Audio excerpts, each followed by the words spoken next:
Now, we would like to begin the program, Government Special Speech. The first speaker is Mr. Yasuo Tawara, Director General of the Global Strategy Bureau, the Ministry of Internal Affairs and Communications, Japan. Mr. Tawara, please.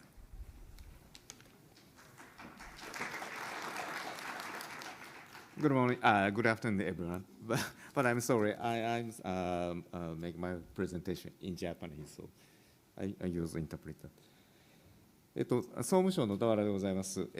本日は私ども総務省の方で進めている、ビヨンド 5G、6G に向けた取り組みについて、簡単にご紹介させていただきます。20分いただいてますので、その中でということでございます。よろしくお願いします。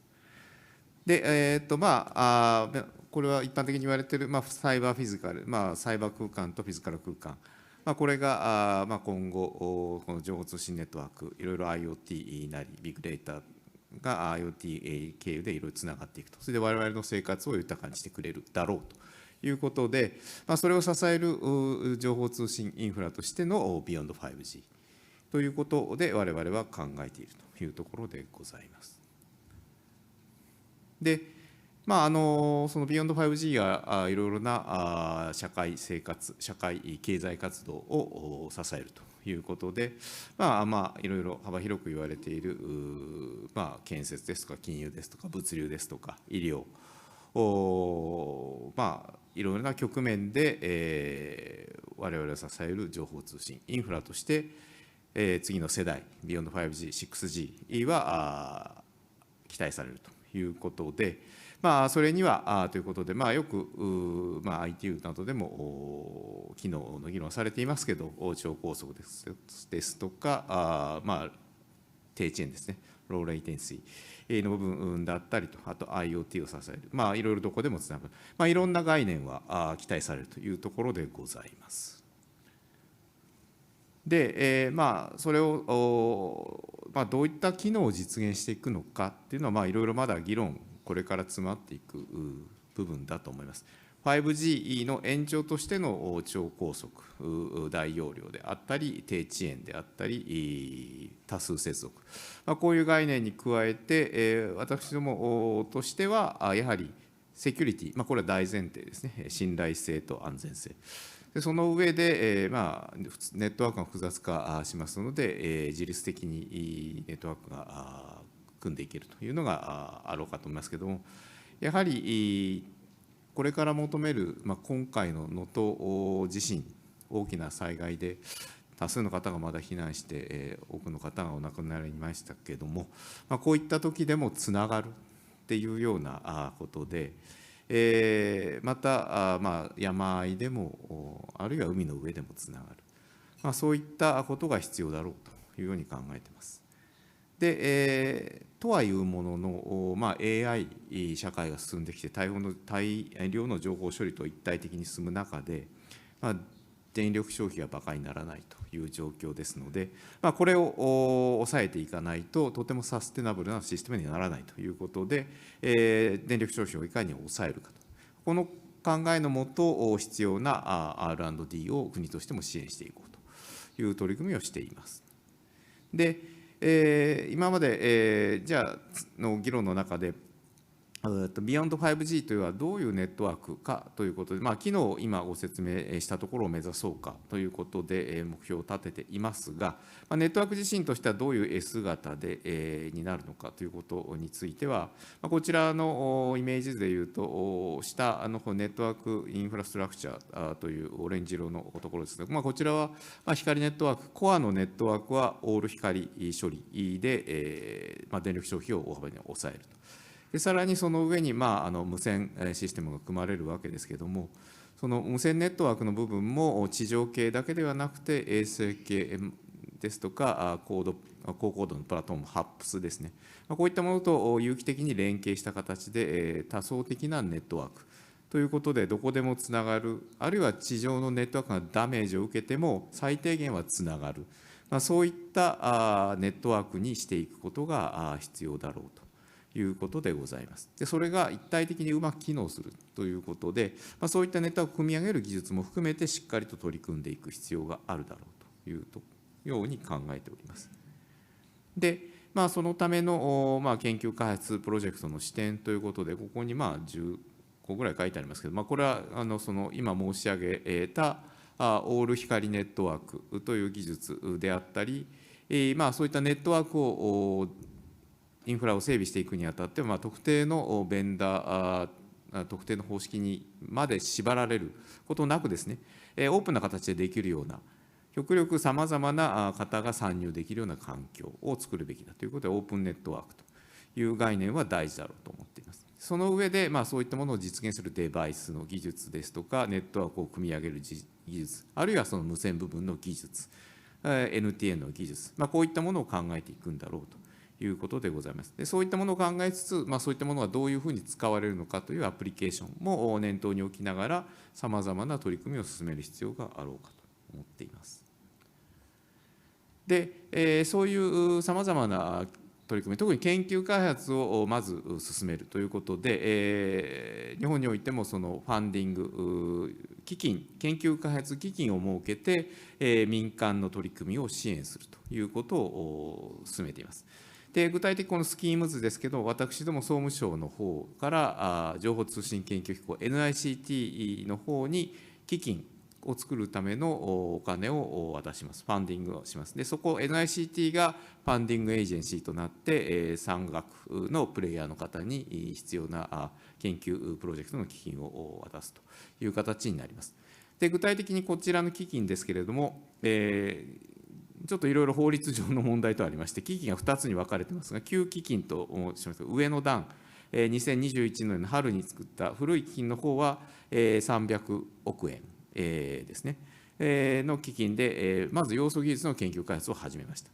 無線の技術、テラヘルツなどを含めた無線の技術、あるいは光通信の技術、要素技術、衛星関係の要素技術、そういったところの研究開発を始めています。で、その他に、また300億円、あるいは200億円という追加の部分書いてありますけど、テストベッドと、そういう予算を追加しながら取り組んでまいりましたが、やはりちょっと若干、予算の執行形態と非効率ということもありですね、下の段、2023年のファンドということで、ニューファンドと書いてありますが、こちらで、812億円ですね。812億円の予算を本年度につけています。で、こちらの研究開発のファンディング、ファンドとして、今、特に重点的に光ネットワークですとか、NTN の技術開発を取り組んでいるというところでございます。こういった形で、単年度単年度、今までやるケースが多かったですけれども、ファンドで複数年度執行が柔軟にできるようにということでございますが、いろいろこの研究開発プロジェクト、ファンドで複数年度で執行するという形になってますけれども、まだ予算額、ファンドの規模としては、我々が想定しているものに、全然足りていないということもございます。これまでこのトータル、旧基金からトータルすると、1800億ぐらい、1800億円ぐらいのファンドになりますが、まだしっかりと仕上げていくためには足りないというふうに考えておりますので、引き続き来年以降ですね、また一部来年度予算についてはもうすでに今要求で額が決まっている部分もございますので、そういったものも含めてさらにその先、しっかりと早期に実現していくためのファンドの拡充というのは考えていきたいと思っているところでございます。で、やはり通信ネットワークですので、いくら要素技術ができて、いくら私どもとして、日本としてこういうネットワークが大事だと、こういう S 型を作りたいとあっても、それだけではいきません。標準化もありますし、共同研究開発などもいろいろあると思います。でガバメントレベルでもいろいろなビジョンをシェアしようということで、昨年、G7 の議論は、日本が議長国でしたので、昨年の4月に群馬・高崎デジタル技術大臣会合というものを開催しましたが、こちらの G7 の閣僚会合で、そのビヨンド 5G、6G 時代のネットワークスの S 型のビジョンというものについて、エンドースしているというようなところでございます。具体的にではどういうものにしようということですが、ちょっと若干スライドがずれてましたが、丸一として、エンドトゥエンドのハイキャパシティウルトラローレイテンシーと書いてありますけれども、超高速大容量、これは従来から言われているもの。で、やはりエネルギーエフィシェンシー、エネルギー効率ですね、あとは環境負荷の低減、こういったところが重要であると、この辺は皆さん共通の認識かと思います。でさらに、やはり、マルチレイヤードネットワークということで、低軌道の衛星ですとか、ハップスですね、高高度のプラットフォームシステム、こういったものとの連携をすることで、多層的なネットワークを作りましょうということでございます。でさらに、やはり、まだまだ無線の部分どうなっていくかわからないところありますけれども、電波の部分はなかなか不足するだろうと、大容量になればなるほど、たくさんの電波が必要になります。ただ、高い周波数を使えば使うほど、なかなか無線アクセスは難しくなるということで、そういったことから、電波の周波数利用効率もやはり高めていかなければいけないと、こういったところが、政府間、G7 の政府間の共通認識ということで、さらに言えば、そういったものの実現に向けて、研究開発ですとか、国際標準化の取り組みに関する協力を深めていきましょうということを閣僚宣言に盛り込んで合意されているところでございます。でまた我々としてはこういった G7 の取り組みだけではなくてですね、個別の各国、最近ではこの G7 の場なども活用して、ドイツの方のとの間では政府間でもいろいろこの Beyond5G、6G の研究開発に向けて協力していきましょうというような協力の覚書を結んだりしてますので、そういった個別の2国間の取り組みも含めてしっかりと進めていきたいと思っています。で、IT の方でもいろいろな議論がありますということで、これは先般の11月ですね、昨年の11月に ITU の R の無線通信の RA ですね、の方で IMT2000 年のフレーム、これ皆さんご存知だと思いますけど、まだまだいろいろな機能、データレートとか周波数利用効率とかですね、機能としては先ほど我々が目指しているものと同じようなものを掲げてられていますけど、具体的にじゃあどういうレベルまでいくのかということはまだまだこれから決まっていくんだろうというところでございます。で、そういったことの議論と並行して、それぞれの要素技術の研究開発も各国で進んでいくんだろうと思っています。我々としてもそういった国際的な動向をよく見ながらですね、特にこの無線部分の使用、研究開発、どういったところについて、日本として、そのさまざまなプレイヤーの取り組みを支援していくべきなのかというのは、少し見極めつつ、各国と協調しながら取り組んでいくのかなと思っているところでございます。で、研究開発だけではなくて、これは標準化が必要ですよねということなんですが、今申し上げたとおり IT、いろんな局面が光ネットワークであれば、いろいろオープンローダムですとか、OIF とか ORAN、ION ですね、NTT さんが進めている ION グローバルフォーラムなど、いろいろありますけれども、無線であれば、モバイルシステムであれば 3GPP、いろんなものがございます。こういったところとのしっかりと連携を取るように、私どもの支援するプロジェクトの皆さんにもいろいろお願いしているというところでございます。で、そういったこれからだんだん R&D から研究開発というフェーズになってくるということでございますので、そこをどういうふうにしっかりとやっていくのかということもあるので、少し先ほどご説明したこのファンドの部分に、さらに予算を足すということで、この190億円ですね、下ちょっとオレンジ色の字で書いてありますが、ここの部分の予算を追加したところでございます。で、これを追加して、ちょっと先ほど数字間違えました。これを追加して大体1800億円ぐらいになるんですかね、確か。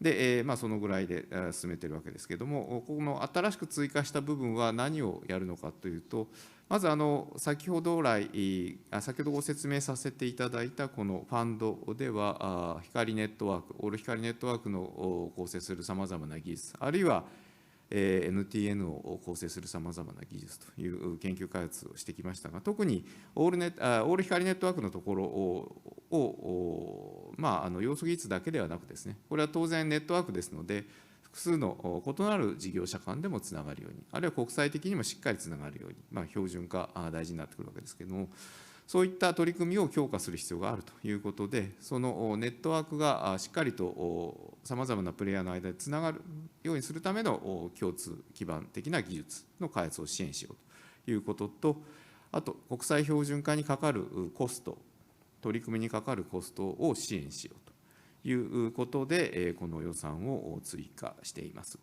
やはり日本ですと、コロナでバーチャルになっていたところはあまり距離を感じませんでしたけれども、時間差ぐらいですね、夜中に国際会議に参加しなきゃいけないというのがありましたが、やはり日本からだとなかなか企業の皆さん、欧米で行われる国際標準化活動に参加するというのはハードルが高い、コストもかかるということですので、そういった活動を少しでもしっかりと貢献できるように、日本のプレイヤーさんが貢献できるようにということで、その活動費を支援しようというような枠組みを新たに立てようということで、このファンドでの取り組みを拡充しています。で、これで来年に向けて、この春ぐらいから新たな分は始められればなと思っていますが、とはいえ先ほども申し上げたとおり、まだまだ研究開発、さまざまな部分で行わなければいけないですし、ネットワークですので、実際に実装していくには、さまざまな方々に試験的に使っていただきながら評価をするということも必要かと思います。そういったプロジェクトをしていくために、またその国際的に連携していくために国際協力をどうするかということも大事になってくるかと思います。そういったプロジェクトをしっかりと進めていく、この2030年代とすれば、この、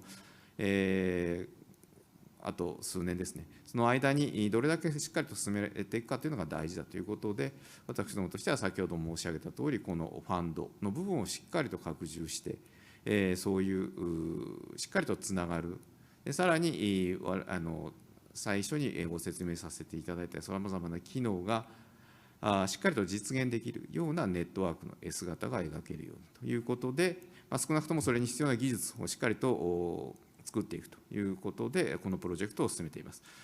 またしかし全体ネットワークを実現していくためには、どうしても標準化を通じて国際的な共通認識というのが必要になってきますので、そこに対してどう取り組むかということについては、G2G、政府間で議論ができるところは、我々としても積極的にそういった議論をさまざまな場で進めていきたいと思っています。で、最後のスライドになりますけれども、いろいろこのビヨンド 5G、6G の取り組みを進めるにあたって、2020年の6月に最初の戦略というものを立てました。でそれで今ご説明したさまざまなファンドとかですね、立てて研究開発を進めてきているわけでございますけれども、やはり適宜見直していく必要があるということで、今またその見直しのために情報通信審議会という委員会を立ててですね、有識者の皆様方にご議論いただいて、さまざまな方にご意見を頂戴しながら、今後、その先、今まで申し上げた、今後どういう取り組みを強化していくべきなのかというのも含めて、しっかりとネクストストラテジーと書いてありますけれども、我々の方針、総務省としての方針をこの夏ぐらいには示していけるようにと。で、その示した方針に基づいてですね、その先に向けた取り組みをしっかりと、各国の皆様方とも協力しながら、また国内のさまざまなプレイヤーの方々の力を得ながらですね、取り組んでいきたいと思っております。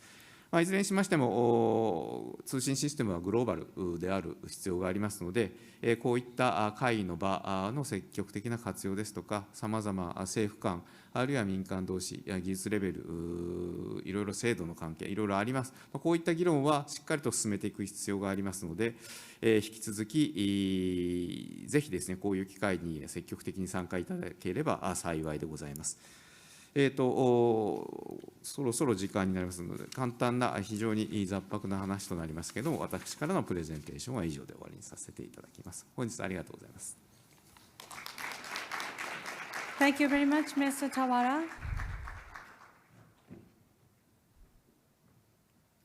The The next speaker is Ms. Holly Creek, Acting Director of Digital Infrastructure, Department for Science, Innovation and Technology, UK. Konnichiwa, good afternoon. I am Holly Creek, Deputy Director for Wireless Infrastructure and Spectrum Policy in the UK Government's Department of Science, Innovation and Technology. I'm really pleased to be here to speak to you all this afternoon at this meeting of international partners. And I'm grateful for colleagues in the Ministry and the conference organisers for bringing us together. It's been a real pleasure to speak to so many of you here today. And it's clear from the talks that we've had already in the conference that we're at a crucial juncture in 6G. And the international collaboration and communication will be essential for shaping this next generation of telecoms so that it delivers for us all. It's clear that we share this goal. Over the next few years, we can take steps to help ensure that the UK supports people and businesses everywhere and for it to tackle some of the major shared challenges of our time. We've heard exciting things from speakers here about advances in human-machine interfaces and truly ubiquitous coverage, benefits that can be felt the world over. If we get things right, 6G could revolutionise communications networks and do so using less power. I'd agree that we're at the end of the beginning of 5G and that we still face challenges in realising the full potential of 5G. There is still some way to go, and that is a shared challenge. Driving innovation is a central principle in UK policy making, and it will be wireless connectivity that underpins technological innovation across our whole economy. Almost a year ago today, the UK Government created the Department of Science, Innovation and Technology. This is a good home for our digital infrastructure team, as DCIT is not only responsible for future telecoms policy, but also other exciting areas of innovation, including quantum technologies and artificial intelligence. These are all priority technologies identified in our science and technology framework as critical, and in which we are focusing on building strategic strength and capability. In April, we published our wireless infrastructure strategy and our spectrum statement. The spectrum statement set out a new vision and principles for our spectrum policy, with a focus on innovation in use and management of spectrum. The wireless infrastructure strategy set out our policy framework and measures to help us meet our national connectivity ambitions and our strategy for shaping 6G. Our mobile operators have been investing in the deployment of 5G, starting with non-standalone and progressing to standalone 5G. Basic 5G is now available at 85% of UK premises, and consumers and businesses are starting to experience the benefits that 5G can offer. However, this non-standalone 5G will not be enough to unlock the economic and social benefits and innovation that 5G promises. And so in the wireless infrastructure strategy, we set out our ambition for the UK to have nationwide coverage of standalone 5G to all populated areas by 2030. This will extend high-quality 5G well beyond cities and larger towns to all populated areas of the UK, including villages and rural communities. UK mobile operators will be delivering this ambition, but in the strategy we set out a suite of measures to strengthen the environment for this commercial investment, and in parallel, various measures to drive the adoption of 5G. Our 5G Innovations Regions programme is supporting 10 regions across the UK to encourage investment in and the adoption of 5G, advanced 5G in key sectors, and this includes rural industries, advanced manufacturing, creative industries, and transport and logistics, as well as the public sector. And it is through the adoption of 5G that we will strengthen the commercial case for investment and, of course, inform the development of 6G. Our vision and strategy for 6G helped inform our participation at the development of the ITU's IMT 2030 framework, which defines the global vision for 6G. We particularly recognise the importance of themes such as integrated networks, sustainability, security, and inclusivity.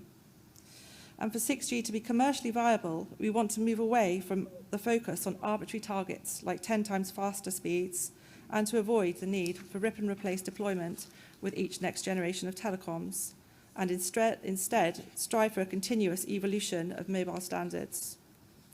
I want to take this opportunity to express my gratitude to all those who participated in what was a productive and collaborative approach to developing the framework.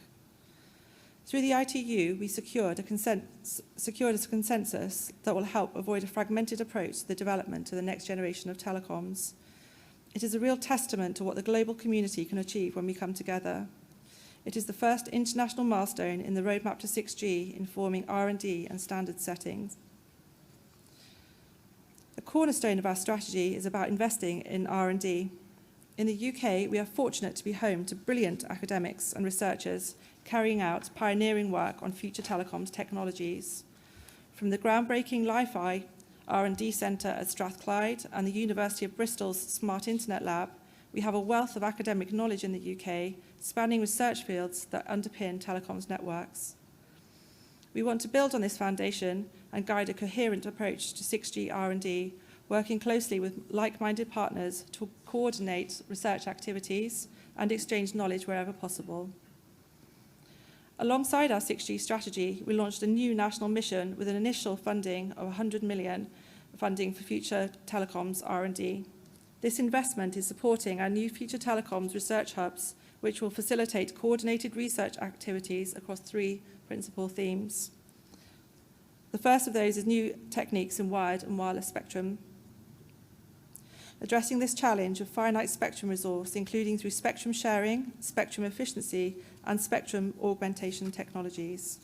The second is cloud and distributed computing, focusing on the evolution of communications networks towards connected intelligence, as envisaged for 6G, and developing the UK capability in cloud-native telecom systems.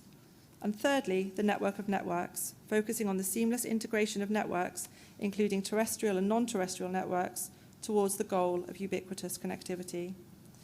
These hubs will convene UK academia to drive research towards 6G cellular networks and beyond, facilitating access to research infrastructure, knowledge and skills, fostering international R&D partnerships, and supporting global standards development. Our future telecoms funding is also enabling application-focused challenges aimed at supporting SMEs to commercialise near-to-market technologies. In all of this, we're working with UK Research and Innovation, UKRI, which is our national agency for science and research in the UK, and the UK Telecoms Innovation Network, or UK-TIN. By capitalising on the UK's strength in telecoms R&D and working closely with international partners who share our goals, we are confident we can take steps and leaps and bounds in developing technologies that will underpin the future of telecoms. We also want this academic research to translate into strong UK showing in patents and standards.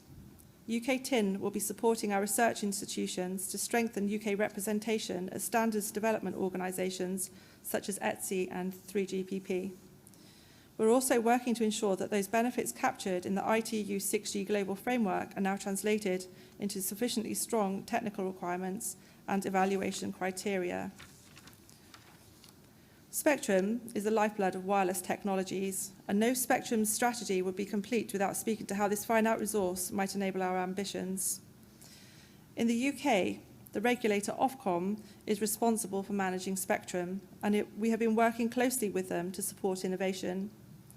As we have heard from other speakers here, a range of spectrum bands will likely be needed, from the speed and capacity brought about by millimetre wave and sub-terahertz spectrum to the coverage that lower and mid-band spectrum can help provide. World Radio Conference, which concluded in December, saw countries coming together to identify potential bands for 6G. The next WRC will be in 2027, and we will contribute to the agenda over the coming years to ensure that UK priorities continue to be recognised and harmonisation is realised wherever possible.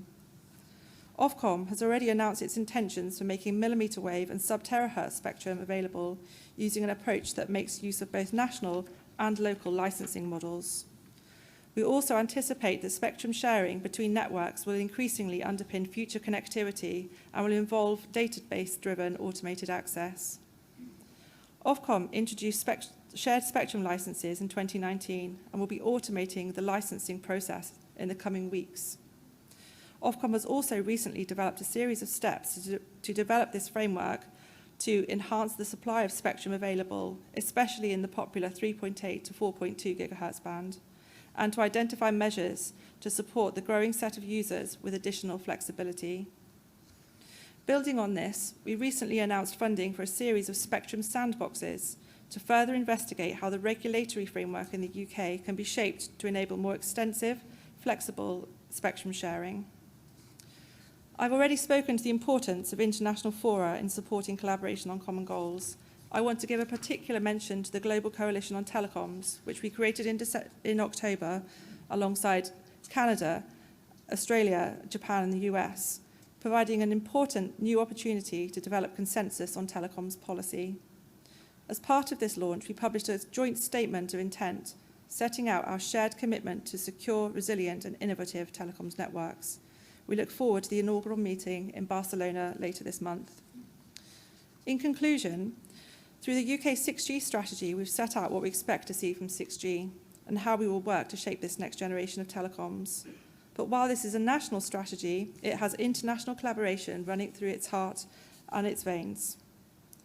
We know that to deliver against this strategy, to achieve our ambitions for what 6G could be and to realise the benefits it could bring, we need to work closely with like-minded partners.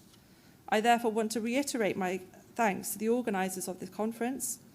Events like this and the conversations they enable are an important step to ensuring a coherent approach to the development of 6G.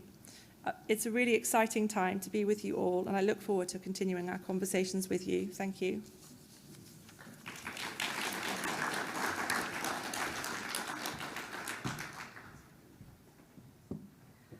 Thank you very much, Ms. Krieg. Thank you. Hey, we would like to change the program here. Next speaker is Mr. Helmano Taxas, Secretary of Telecommunications, Ministry of Communications, Brazil. He will deliver his presentation by a video, please.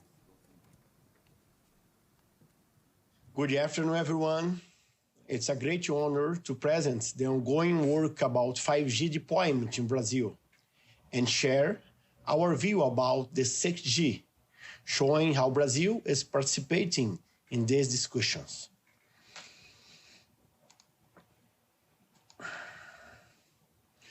So, I am Hermano Tercios, Secretary of Telecommunications in Brazil, and I will present the main telecommunications public policies once we are investing in infrastructure and education in order to guarantee meaningful connectivity to all Brazilians.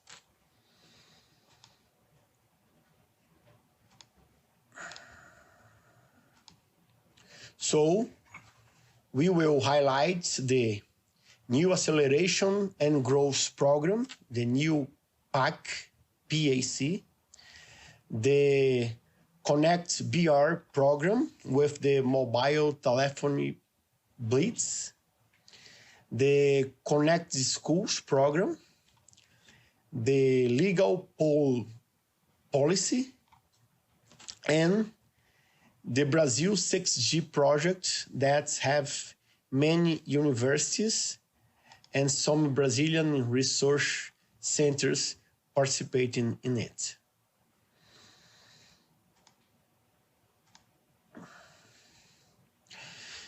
So in the beginning of his third mandate, President Lula approved the new Acceleration and Growth Program.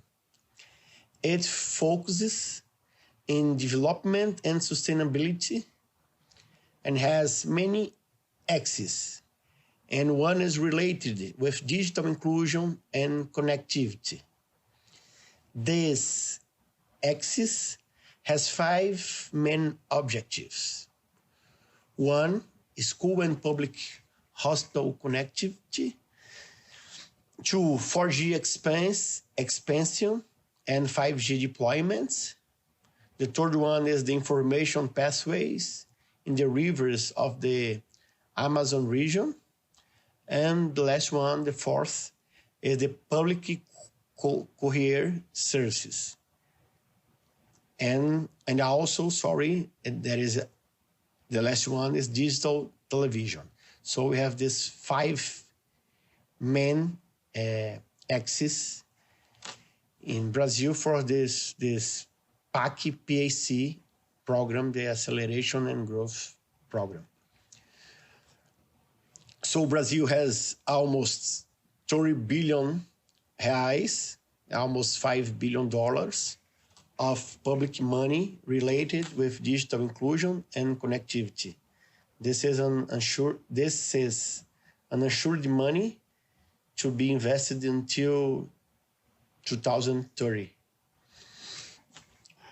Regarding this 5G deployments, by October 2023, we already had 314 municipalities with 5G. And every week we have new cities beginning the 5G operation once operators are anticipating their obligations. So all capitals and cities with more than 500,000 inhabitants have 5G, and many other smaller cities usually surrounding such big cities. So, and another important information is that all these G-Node B are 5G standalone release 16 already in Brazil. So this is other informations about 5G deployments, rights and obligations. So in this upper box, it's presented the rights of the operator with its timeline. That is, by the time present here, operators may start their operations if they wish. However, 2 conditions have to be accomplished. The first one is the mitigation of the potential interference in what we call professional earth stations. So all the registered earth stations in C-band receives an adequate filter to protect against the 5G signals. Additionally, we need to start the migration of the TVRO users from the C-band to the KU band. So in this lower table, we have the obligation that has to be accomplished in due time. All the obligations related with 5G deployment were accomplished, and we are seeing the anticipation of other obligations, okay?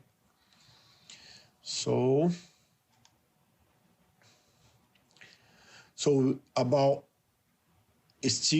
5G in Brazil, we have a group called GAISP, this name here, that is responsible to give guidance to the private company that was created to handle all migrations and mitigation issues. In the GAISP, this group, in the GAISP webpage, this webpage here, we can follow online the current states about what is planned, what will be included in the to-do list, and what is already concluded. We can say that we already have more than 3,000 municipalities able to receive 5G networks, and 599 are planned, okay? There are others, almost 1,900 that still have to be included in the planning list, okay?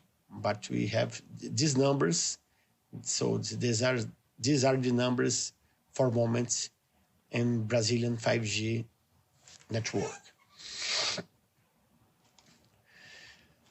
So, and now I'm showing this is one of the most amazing projects that the Ministry of Communications, together with Anatel, our regulator for telecommunications in Brazil, this is one of the most amazing projects that we are leading. We are deploying more than 12,000 kilometers of sub-river optical cable to be launched in the Amazon rivers. In this map, we see that Infovia, we call here Infovia 0, and Infovia 101 were already launched, okay? PAC 1 and PAC 2 were launched by the Army Force. Okay, here, PAC 1 and PAC 2 were launched by Army Force, and so Infovia 1 and 0 were already launched too, okay? So for this year, we will be launching Infovias 2, 3, and 4. These ones, 2, 3, and 4, okay? And many cities will be connected, and when we connect a city, we create a metropolitan ring network connecting schools, hospitals, courts, army forces, and other relevant points, okay? Additionally, for each project, we have a public call in order to identify companies that are wishing to establish a consortium to operate and maintain these Infovias, okay? So only a little bit more information about Infovias that are part of this biggest project called Connect North. The numbers, 59, 10 million people, 12,000 kilometers. So only to give a little bit more information. And now talking about other programs, the Connect Schools programs, that is part of the national strategy for connected schools. And so we have planned investment of almost 9 billion reais, almost $2 billion, to connect 138,000 schools in the public basic education network in Brazil by 2026, okay? It's a very important goal that we have here in Brazil. And so we are planning, this is other very important program that we have here for the next years.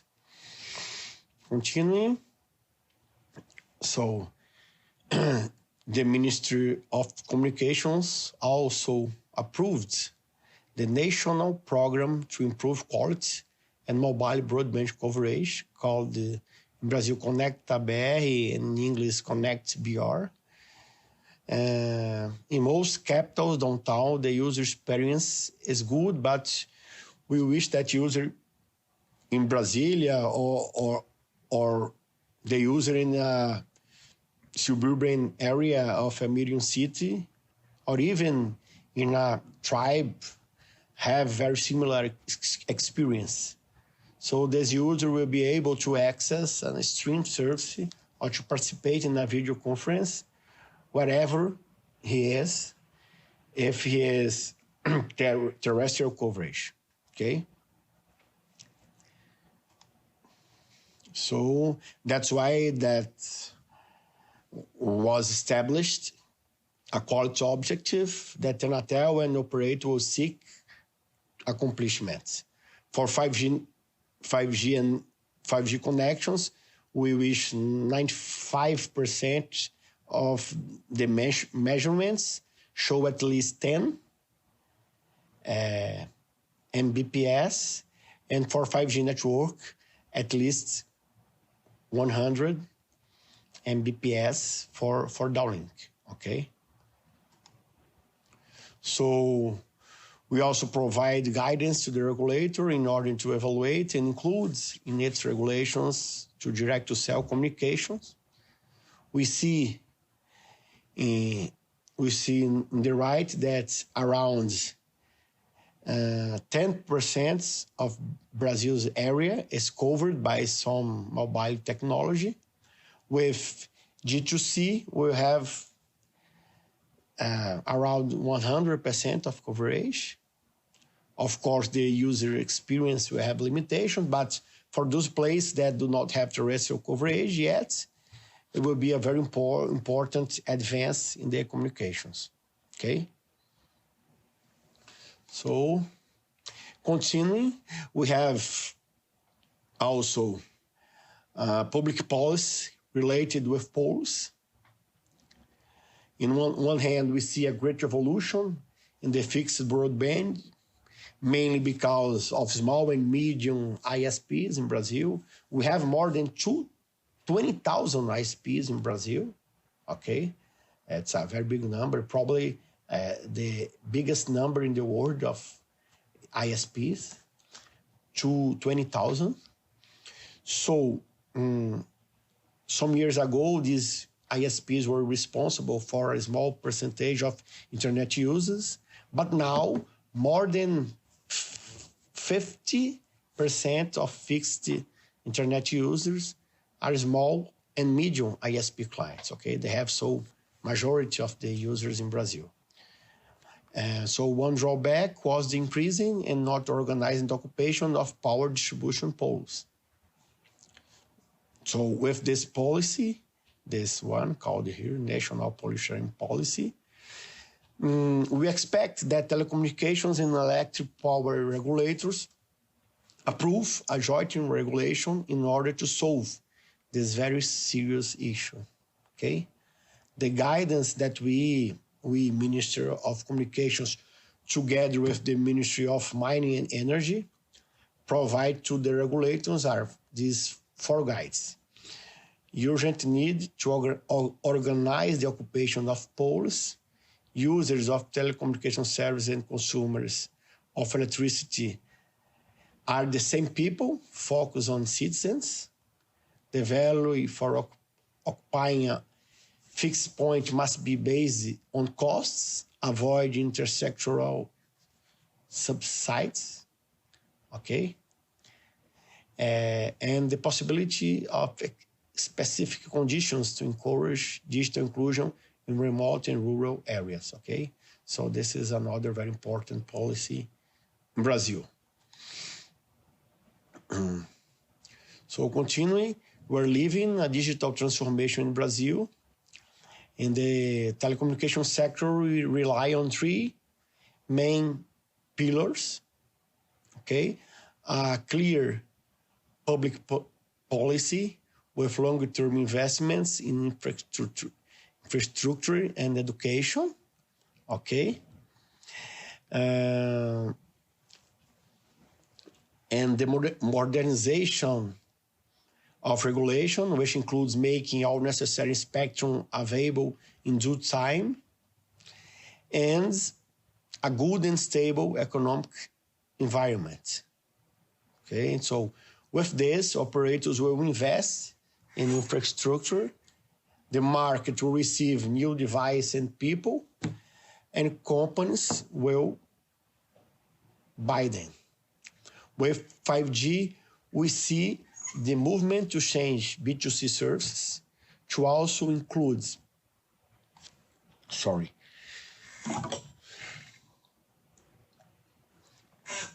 also include B2B services. So traditional telecommunications operators will evolve to be solution providers. All these together will direct impact in the economic and society, creating a virtuous cycle, what we expect. So we are already witnessing the implementation of many private 5G networks in different verticals and many others to come. These verticals, like you could expect. And so continuing, Brazil has a special vocation for agriculture, okay? And 5G will be very important for us, for agriculture. So, and we also see many opportunities for health, education, and smart cities. Now, regarding 6G, We are very aware about the roadmap. Brazil actively participates in the ITU discussions, and we need to get prepared for 6G. Okay? And the recommendation ITUR M2160 presents IMT 2030, or the 6G, uses scenarios and capabilities comparing with 5G. So I will not take your time explaining what you all already know, but the message that I would like to leave is this one, that we can see here that as time goes by, Brazil is getting mature in public policies and regulations, and time from standardizations to get to the market of new technologies is getting smaller, okay? That's why Brazil is leading 5G deployment in Latin America, okay? And we also expect to lead the run to the next innovation platform, that is the 6G networks, okay? So in 1G, 2G, and 3G, we just saw international industry develop and participate in international discussions. But in 4G, we already have national equipment and device. And for 5G, Brazil participates in international standardization discussions as well. And we do expect to do more for 6G.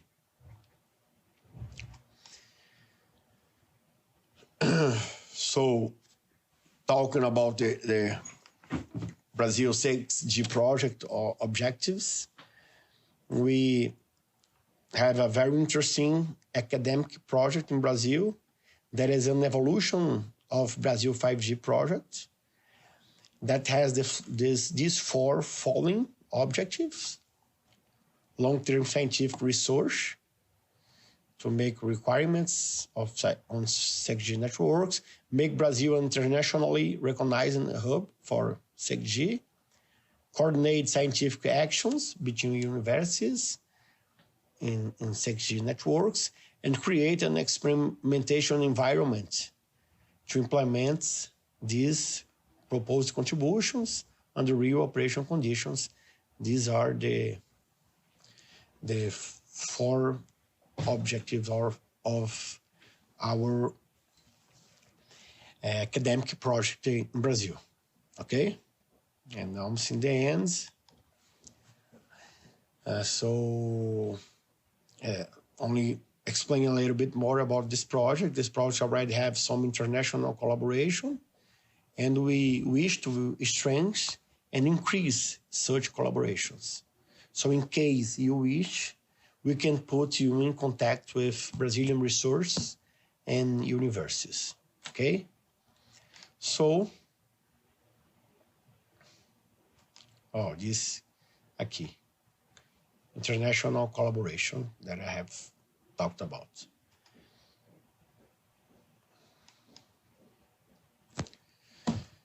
So,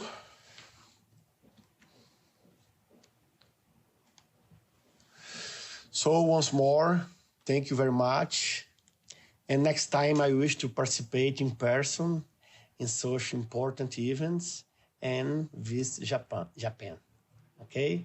So, thank you very much. Thank you very much, Mr. Tashas. The next speaker is Mr. Ravi Robert Gerard, Deputy Director General, Department of Telecommunication, Ministry of Communications, India. Mr. Gerard will be speaking online. Mr. Gerard, can you hear me?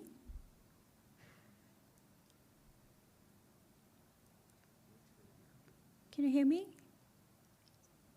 Yes, good afternoon. Thank you. Go ahead, please. I think I'm just going to talk something about how we can unleash the power of 6G and what are the work that is currently going on today in the country based on the 6G. We have recently called for proposals of the 6G research area that is going across the country, and then how we can support the efforts of these research that is happening elsewhere. So just I'm going to give a quick background about what we intend to do. We start from first analyzing what are our driving applications, what is the turn, what trends that is going to come in, and what is going to be the final actual drivers of the emerging technology that is going to happen because of this three. So we have the presentation, I kept it in three parts. One will be on driving applications, one will be driving trends, and the last will be what will be emerging technologies. As we all aware, the concept of the man-machine object, which was so the 5G is completely going to go a sea change, where we're going to have a man-machine object is going to come together in 6G. That's going to be really transformation that is going to happen when we see from the earlier generations of the cellular to the new generation of the 6G plus, etc., and beyond 6G also what we are talking about, even on quantum assisted computing as we come in. So in short, this is going to actually give way to what we call the real true semantic communication. What we actually communicate, the real in the real world. Can we not replicate in the digital world? That's going to be the real challenge that is going to drive these applications are going to drive 6G.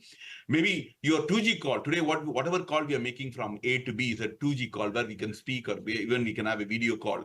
But we are thinking about going something what we call a 3D call. That's a holographic communication where we can have a real holographic image of the person coming in, and then the dialogue starts building in. This is also going to open up a lot of windows because, a number of multisensory applications, the autonomous systems, and more interestingly, as we'll be talking in one of the slides, this is going to pay a way to what we call of brain-computer interaction. So probably we will go into this Web3, the new type of the Web3 which is coming in, where it will be completely a tangential internet with completely brain-to-machine communication brought in. On top of it, whatever we have been talking about, the distributed ledger system that has been talked as much as one of the key security aspects, it itself is going to have a complete sea change where we are going to use this in every blocks of our development. Maybe in our 5G cores, in our RAN, everything, which also I'll be quickly describing. So this completely changes the sphere of what is happening today into new complete things. Another very interesting area that is growing off is in the bio-nano internet of things, what we call molecular communication, where small IoT sensors will be placed across wherever you are, and then real-time monitoring of even your body items could also be done on a real-time basis. So first to talk about some on the education front, that's one of the key things. The 6G is going to drive the real metaverse application. So we are going to think about some sort of making effective use. One of the key thing in the 6G is going to be the network sensing. The utilization of the network sensing is going to come in a big way. Then we're going to talk about what we call immersion education, where the students' level of understanding could be gauged using various computation algorithms. So more effective, what we call as immersive education is going to take a part. And of course, we have product optimization, smart cities, telecommuting, all will be forming a part of the metaverse application itself, which is going to see a real sea change things to come. As I was just mentioning on the brain to machine data communications, just using the thought of a brain with a small implant, we can directly send communications to man-machine because of the latency factor, which is going to be very, very less in 6G. You will be able to instantly send information and even commands to machines. So that's going to have what a real brain-to-brain communication is going to be the stepping stone that is going to drive the 6G. Once the brain-to-brain communication comes, you have various applications in military, education, research, entertainment, health, etc. All is going to span out in a very, very big way. This is another one area which we think is going to happen in the 6G thing. The next is, as I was telling, the blockchain. The distributed ledger technology is what we talk. We are just moving it to even the core and the head and the overlay network. We can even think about using this blockchain, how effectively we can use the infrastructure, the infrastructure that is available, how we can make it secure, this infrastructure, and more interestingly, the spectrum sharing, because spectrum is a very scarce. Can we do some sort of a spectrum sensing and then share these devices? That's another one in the interesting areas. Also, some research we have also started in our country on this front. The next important research that is also going on is something on the molecular communication. Of course, it's still very naive thing that we are trying to build in real nano micro interfaces. We call it the Internet of Nano Things, where we can see your all your vital parameters, ECG, blood pressure, pulse oximeter, everything is really monitored on the fly, and then you have a complete monitoring through a gateway, and the devices become so nano. Even your phones are becoming going to be very, very nano. As I told you, it's going to be a 3D call. So you no longer you'll even be able to call, carry a call also. So that's what we call, we are going to have a pervasive nano of things in our way of life. And this is going to really change the way how we are going to live and how the health applications is going to emerge. And another very interesting thing that's going to come in is the urban microspace. That's a very interesting area. Of course, we have talked about these digital twins in a number of forums. We have been developing this digital twin for various planning and infrastructure application. The real use of this digital twin is also going to come where real through IoT sensors, where we will be able to get real-time information. Maybe in case of emergency, maybe there is a flood or anything, these sensors will transmit real-time information to a center so where we can analyze this data and we can have a real view of what is going to happen. Predictive, and also what are the actions we can take. That's a digital twin. This is also finding its place in the consumer area, where we even talk about shopping, etc. Also is going to go on the digital twin sphere. That's another area which a lot of research we are going on. And next, we are doing something which is on the federated learning. Federated learning, as we know that when large amount of data is coming off, instead of doing all the analysis centrally at one particular place, it's always better we push it to the edges, do a bit of computing at the edges, and then bring it back to the center for further analysis. So the ML algorithm will all start developing, the modeling itself will start developing at the edges itself. So that's what we defined it as this federated learning, where we determine irrespective of the number of clusters, we will be able to run this more efficiently. So your calculation, your data analytics, everything happens on the fly. So it becomes more easy and efficient way of analyzing the data. With this, what we think and perceive is we intend to create a real digital infrastructure in the country where you will have every data, for example, mobility and health. I just put 6 areas where every data is all brought together based upon sensors kept around the city. We can build a real simulation model.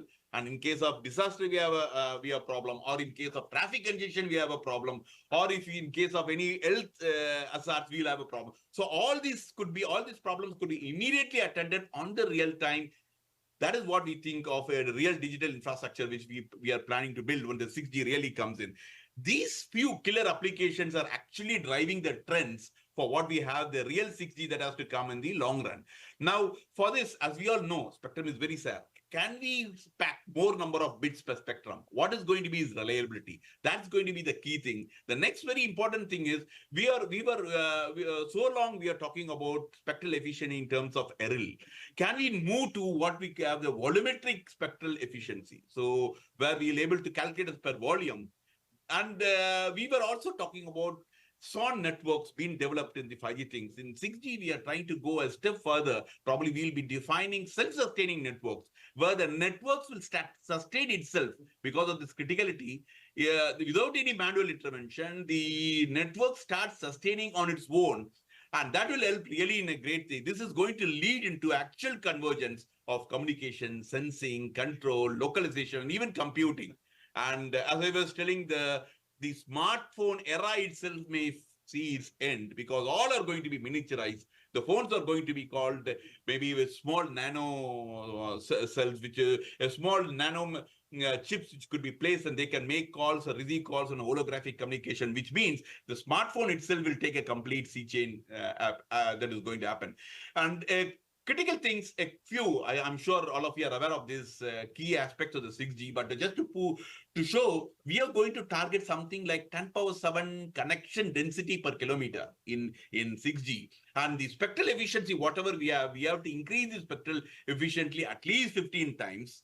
Then only we are going to achieve the speeds of 1 gig, which we think of even of the peak rate of even 1 terabit, that which we can think of achieving in 6G with almost no latency. It's maybe 0.01. Ministry. That's what we are trying to think about in this 6G driving. When you talk about these driving applications, key, there are going to be 4 pillars that is going to really drive this.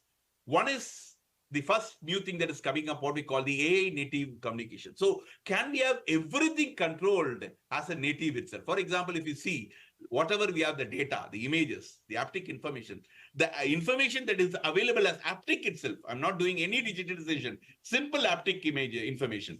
Can we bring all this and then develop into what we call AI native transmitters itself, and then push it into your wireless environment, and then we will see a real flow of what we call the semantic communication, with real proper image retrieval happening and a real tactical recognition happening. This is what we are trying to foresee a sort of a communication system that is building in around 6G, what we call the AI native communication.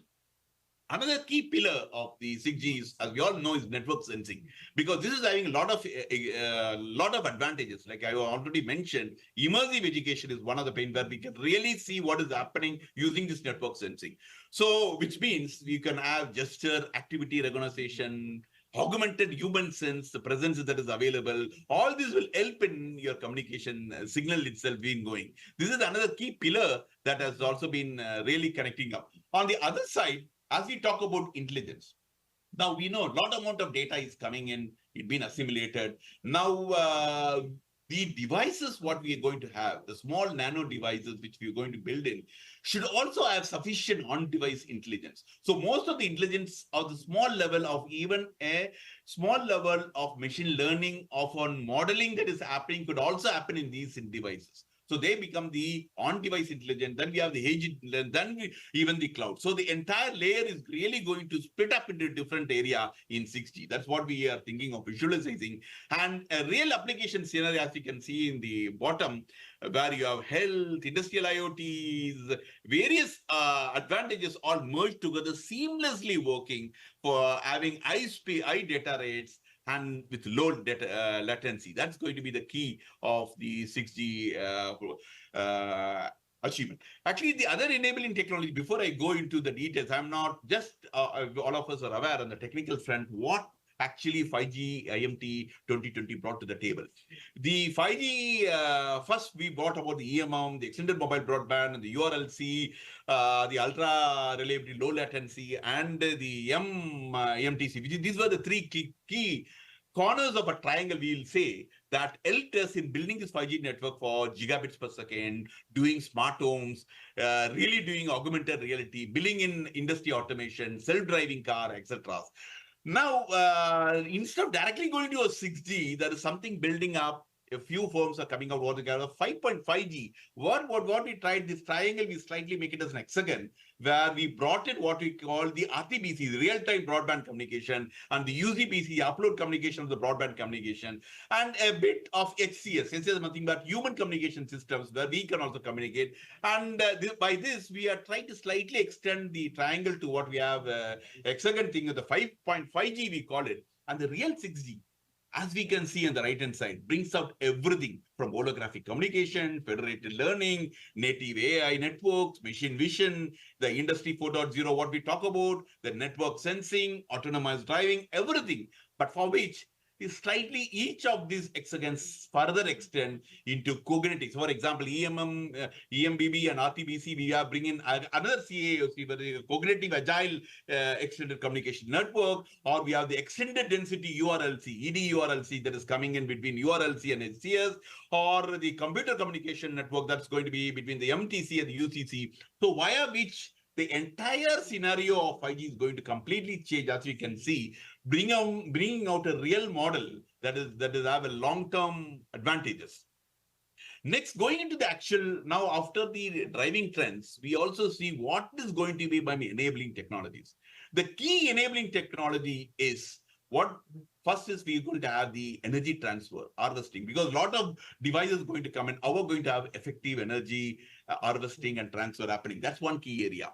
Next area we are talking about is going to be a complete ubiquitous connectivity. That is going to be the key thing of 6G, which means your terrestrial, your airborne, your satellites needs to be properly integrated. As I already mentioned, the edge AI, the AI should all happen in the edge itself. So much of the analysis takes place at the edge itself.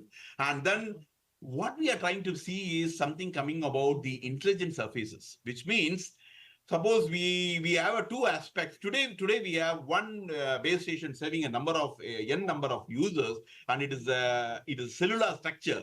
This cell itself will be completely destroyed. We are talking about a free cell environment in 6G. And most interestingly, if you calculate the number of antennas per users, if K is the number of antennas, which means my handset, my devices, my any of my application, where I can simply even use the reflective intelligent paint, I can use it, which can act as an intelligent reflective surface, can also act as an antenna. So via which I can create K number of antennas for n number of users. And interestingly, 6G we may visualize the K is going to be greater than n, because the number of antennas which is going to send back everything is going to be greater than the number of users itself.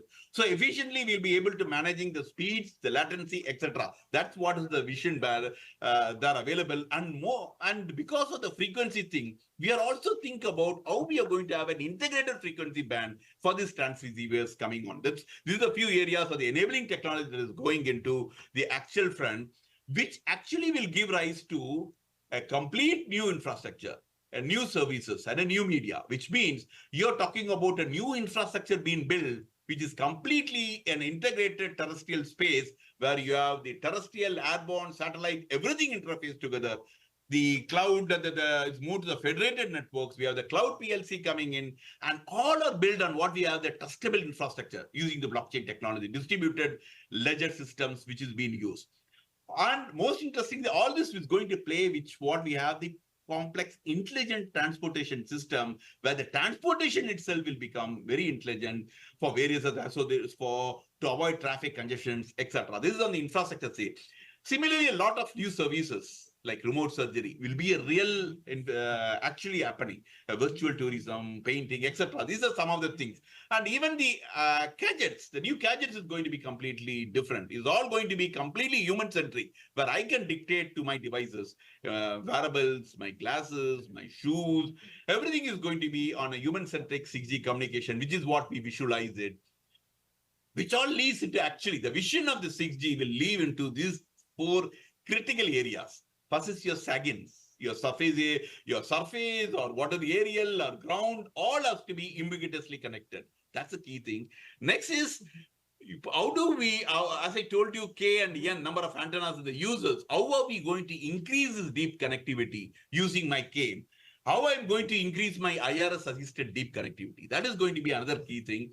The other pillar is going to be my, how I use this IRS to increase into my holographic communication. When my surface is intelligent, can I bring in an holographic communication or connectivity on a real time, which all builds into the fourth pillar, that is going to be the intelligent connectivity that is really true to define the 6G vision.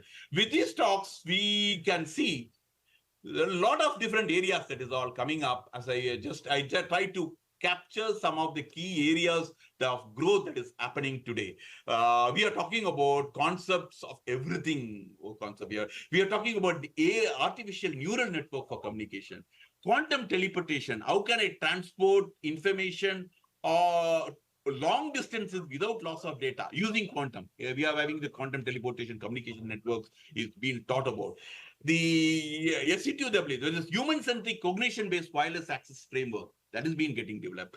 Backscatter communication, augmenting your human intelligence, genetic programming, quantum assisted communication, how I can use quantum for effectively assist my communication. One such area which we are right now research is going on in our country is, can I develop a complete end-to-end quantum enabled secure phone, which means I put a small chip in my smartphone, a quantum chip, and then I put my necessary algorithms on my RAM, and the entire phone is completely secure. Then communication becomes secure. So quantum assisted communication, that is one of the area which we are talking about. Spectrum sensing, we know the spectrum is scans. How do we do this sensing happening? We use various techniques like blind detection, hidden value, or cyclostationary. Can you use this to do an effective spectrum sensing, deep learning communication? Even in the SATCOM, we are also talking about, can we use quantum assisted SATCOM system? With all this, what we can dream about is, can we not build what we have, the 6 sense communication network? with a complete multi-op transmission system. That's what we are really dreaming to build in. And this is going to be on the spectrum side, it's going to be a hybrid front end with complete spectrum sensing and end-to-end terabits system. That's what we also think it should come in.